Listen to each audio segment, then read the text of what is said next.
dadka da'doodii waxyaalihii gaaray iyo dadka critical-ka critical-ka waxaa lagu soo ururiyey 45 qof 18 waxay taallaa isbitaalka Digfaar 27 waxay 18 waxay taallaa isbitaalka Madiina 27 waxay taallaa isbitaalka Digfaar dadkaas dhammaantood hadeertaan waxaan filayaa wixii shaqo laga qaban lahaa waa laga qabtay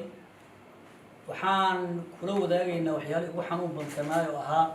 8 bilood wiil ah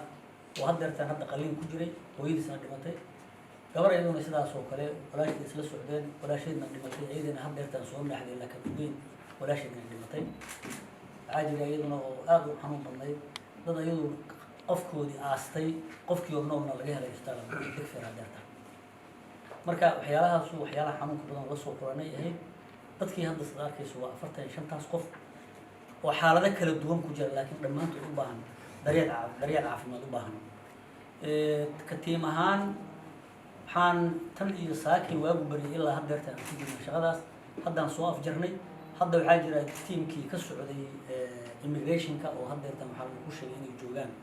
isbitaalka Digfaar oo dadka ay sawirayeen isbitaalka Madiina baysan tagan wali 18 qof iyadoo meeshaas ku diyaarsan si guud markaan kuu sheego dadka dhintay markaan kuu soo koobo waa 79 qof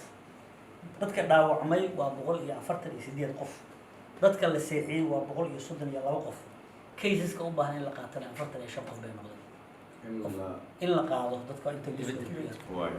hadii laga qaado okay way marka telefonkana soo waxay dadka dhaawaca oo dhan waxaa la isugu geyn doonaa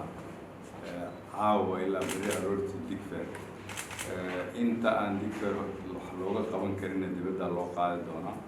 waa u soo dadayna walaasha musalan adiga iyo qoyskana Allah idin dhibira insha Allah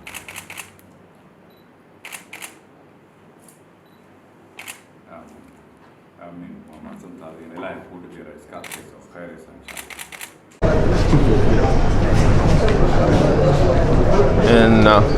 إن الله وإليه راجعون waxaan rabaa halkan inuu ugu tacsiiyay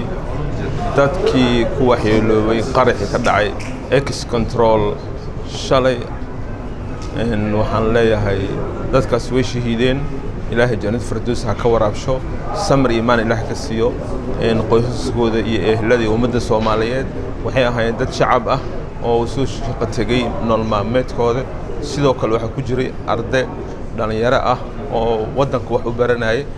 ayagana sidoo kale waxay u socdeen inay tagaan iskoolada jaamacadaha ama iskoolaadka ay dhigtaan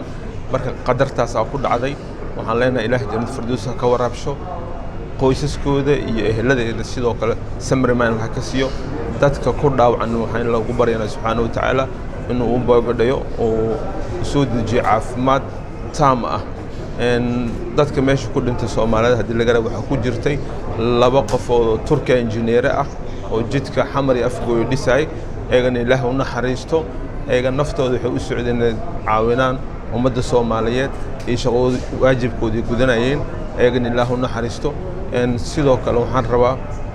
dawladda Turkiga halkan ugu mahad celiyo saa u jeedaan diyaaradaas weyn ay soo direen iyo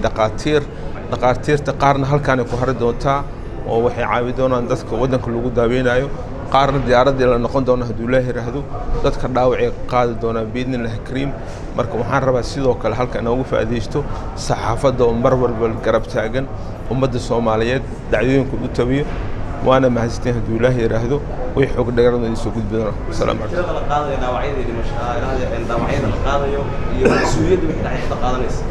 إن وما سنتها ترى القاضي هدول الله يرهدو سبحانه وتعالى إن حدا تجدون اسبتال كدكفر مركز الشيء دون هدول الله البارتان كوسعودة. دولة تركيا مركز لغيرها بدل كلام يجرى القاضي. إن وما سنتها سيدو كل دولة القدر أن السوق حريرتي أيجان وقاضي دون هدول الله يرهدو بريتن سوقنا أيجان وحي حرو داوع وأنا ما استين.